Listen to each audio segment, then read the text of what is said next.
রাজনীতিতে এই মুহূর্তে বিএনপি আর ছাত্র সমন্বয়করা তো মুখোমুখি। তারা একে অপরকে প্রতিদ্বন্দ্বী মনে করছে, অন্তত বিএনপি না মনে করলেও ছাত্র সমন্বয়করা বিএনপিকে প্রতিদ্বন্দ্বী মনে করছে, এটা তো দৃশ্যমান। এবং এই বিরোধের যে মাত্রা সেটি আরো প্রকট হবে অনেকের ধারণা। কিন্তু আমি যদি বলি, ছাত্র সমন্বয়কদের নেতৃত্বে যে রাজকীয় দলটি আসতে যাচ্ছে সেটি বিএনপির সঙ্গে জোটবদ্ধ হয়ে নির্বাচনে যাবে। নির্বাচনে বিএনপি দলীয় জোটে এই ছাত্র সমন্বয়কদের দল থাকবে, ছাত্র সমন্বয়কদের বিশেষ কয়েকটি আসন ছেড়ে দেওয়া হবে। খুব কি অবাস্তব কিছু আমরা কল্পনা করছি এমনটা মনে হচ্ছে? বাংলাদেশের রাজনীতিতে শেষ বলে কিছু নেই, এটা হলেও অবাক হওয়ার কিছু থাকবে না। একটু সমীকরণগুলো মেলানোর চেষ্টা করি। জামায়াতের প্রচ্ছন্ন প্রভাব ছাত্র সমন্বয়কদের উপর প্রথম থেকে রয়েছে, এটা তো আমরা সবাই জানি। এবং গণঅভ্যুত্থানের ছাত্র শিবিরের নেতারা কিভাবে সমন্বয়কদের সাথে কাঁধে কাঁধ মিলিয়ে তারা বিভিন্ন কর্মসূচি পালন করেছে, কিংবা এখনও ছাত্র সমন্বয়কদের বিভিন্ন কর্মসূচিতে জামাত শিবিরের নেতাকর্মীরা কীভাবে উপস্থিত থাকে, তাদের জনবল দেওয়া হয়, সেটিও আমরা জানি। ছাত্র সমন্বয়করা প্রকাশ্যে জামাতের কোনো ধরনের বিরোধিতা করছে না, বরং জামাতের পক্ষ অবলম্বন করছে, এমনকি ৭১ ইস্যুতে। আর জামাত শিবির তো ছাত্র সমন্বয়কদের সমালোচনা করছেই না, যদিও একবারের জন্য অতি সম্প্রতি একটু ছন্দপতন ঘটেছে। সেটি হচ্ছে একদিন আগে একটি বেসরকারি টেলিভিশনকে দেওয়া সাক্ষাৎকারে জাতীয় নাগরিক কমিটির আহ্বায়ক নাসিরউদ্দিন পাটোয়ারী বলেছেন, আওয়ামী লীগ এবং জামাত দিল্লির এক্সটেনশন। হঠাৎ করে তিনি এই কথা কেন বললেন? এটি কি তাদের মধ্যে নতুন কোনো বিরোধ শুরু হয়েছে সেই জায়গা থেকে, নাকি এইগুলো নাটকের একটি অংশ? হতে পারে নাটক, অস্বাভাবিক কিছু নয়, আমরা তো নাটক দেখে দেখে অভ্যস্ত রাজনীতিতে।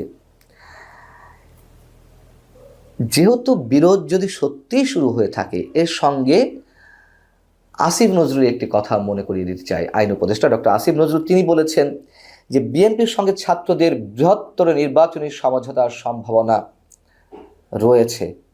বিষয়টি তিনি নিজ থেকে উত্থাপন করেছেন। এটা কিন্তু কারোর প্রশ্নের পরিপ্রেক্ষিতে তিনি বলেননি, তিনি তার ফেসবুক স্ট্যাটাসে বলেছিলেন এবং প্রকাশ্যে সাংবাদিকদের সাংবাদিকদের সামনে প্রসঙ্গক্রমে বলেছেন। আবার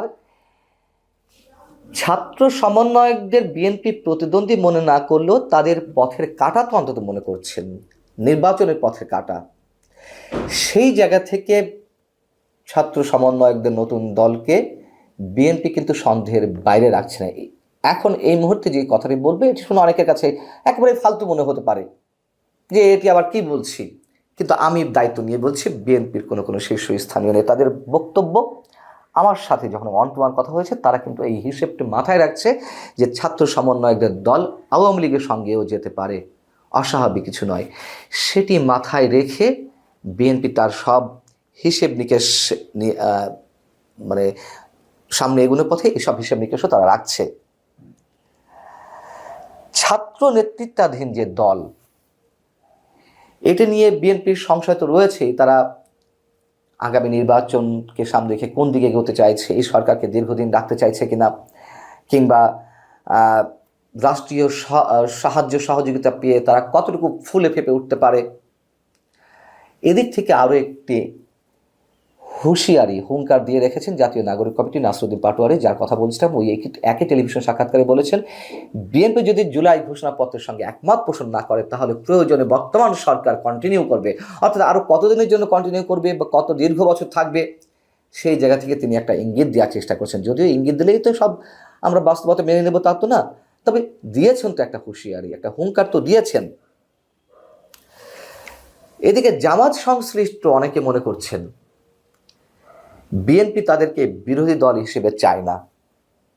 ৭১ প্রশ্নে যেহেতু জামাত তাদের নিজেদের অবস্থান এখন স্পষ্ট করেনি, ৭১ প্রশ্নে বিএনপির শীর্ষস্থানীয় নেতারা তারা দফায় দফায় জামাতকে আক্রমণ করছেন এবং তাদের মধ্যকার দূরত্ব গভীর থেকে আরো গভীরতর হচ্ছে।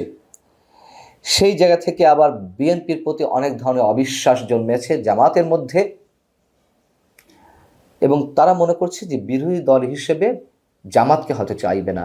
তাহলে বিএনপি এখন বিরোধী দল কাকে করবে? আমরা এই কথাগুলো এই কারণে বলছি, মোটামুটি এই মুহূর্তে বা 6 মাস 1 বছরের মধ্যে নির্বাচন হলে মোটামুটি এটুকু তো নিশ্চিত যে বিএনপি নিরঙ্কুশ সংখ্যাগরিষ্ঠতা পাবে। তাহলে বিরোধী দল কাকে করবে? সবই তো হিসাবের খেলা এবং আগাম নির্বাচনী খেলা। নির্বাচনটা হয়তো এখনো কতটুকু সুষ্ঠু হবে, সুন্দর হবে, বস্তুনিষ্ঠ হবে, নিরপেক্ষ হবে আমরা কেউ জানি না। তারপরও যতই নিরপেক্ষ হোক, ভিতরে খেলা চলবেই, এটা তো আমাদের অভিজ্ঞতা বলে। সেই জায়গা থেকে আমি কিন্তু গত 2-3 দিন আগে একটি কন্টেন্টে আপনাদের বলেছিলাম যে বিএনপি নেতা তারেক রহমানের কাছে বৈষম্য বিরোধী ছাত্র আন্দোলন 50, জামাত 50 আর বিএনপি 200 আসন, এরকম একটু ভাগাভাগি প্রস্তাব নিয়ে যাওয়া হয়েছিল, কিন্তু সেটি প্রত্যাখ্যান করেছেন তারেক রহমান। আমি আমার জায়গা থেকে বলছি, আমি ভেতরে যে খবরটুকু জানি সেটুকু আপনাদের সঙ্গে শেয়ার করেছি, এখনও বলছি। তো তারেক রহমান সেটি উড়িয়ে দিলেও আবার যে সেটি নিয়ে বসা হবে না, ভাবনা চিন্তা হবে না, সেটির কোনো নিশ্চয়তা নেই। হতেও পারে নতুন আঙ্গিকের চিন্তাভাবনার। সেই জায়গা থেকে বলছি যে ছাত্র সমন্বয়করা যে দল নিয়ে আসছে, সেই দল যদি বিএনপির সঙ্গে জোট বাঁধে, অবাক হওয়ার কিছু থাকবে না। যদি আসন ছেড়ে দেয়, অবাক হওয়ার কিছু থাকবে না। এবং অনেকে বলছেন, এটা তো সত্য কথা, যে ছাত্র সমন্বয়কদের কেউ কোনো আসনে যদি 300 আসনে প্রার্থীও দেয়, প্রার্থী পাওয়া গেলেও কেউ জিততে পারবে না, প্রশ্নই ওঠে না। সেক্ষেত্রে অনেকে আবার এই যুক্তি দেওয়ার চেষ্টা করছেন বিএনপিকে, যে যেহেতু ছাত্র সমন্বয়কদের মধ্যে একটি অমিত সম্ভাবনা রয়েছে, তাদের কাজে লাগানো দরকার, এবং তাদের সঙ্গে বিরোধ চূড়ান্ত পর্যায়ে নিয়ে যে বিএনপি যদি ক্ষমতায় আসেও তারা শান্তিতে থাকতে পারবে না।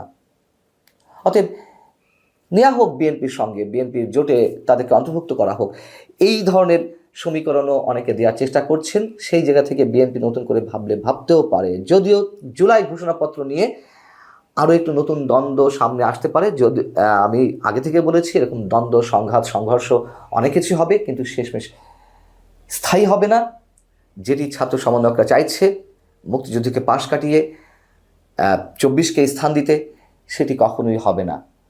এবং বিএনপি সেই জায়গাতেই এখনও পর্যন্ত অনড় রয়েছে। তারা যে জুলাই ঘোষণাপত্র খসড়া তৈরি করেছে, তার মধ্যে মুক্তিযুদ্ধকে ভিত্তি করেই তারা একটা ডিক্লিয়ারেশন দিতে চাচ্ছে, নট প্রোক্লেমেশন।